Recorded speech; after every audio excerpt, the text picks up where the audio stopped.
Yun, magandang araw mga kap. Next ko lang itong mga ibang items natin. No? Aside from razor, meron tayo ditong air duster mga kap. Okay, ang gamit naman nito mga kap, no? Isa sa mga nakita kong gumamit nito dito sa mga kaibigan natin sa industriya ay si Cons Rivera, no? So ginagamit niya to pang pagpag.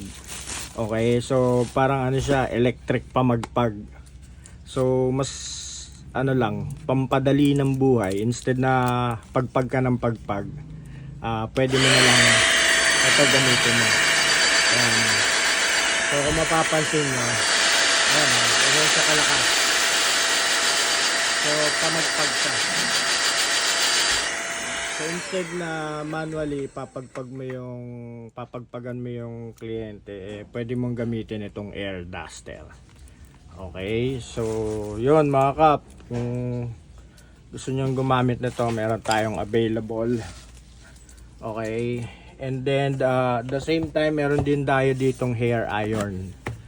Okay, so isa sa mga solid nating hair iron, tested na to mga kap, no, itong Max Styler na model MC5526. Okay, naka titanium plate ito mga kap, titanium plate, digital display up to 480 Fahrenheit yung kanyang heat.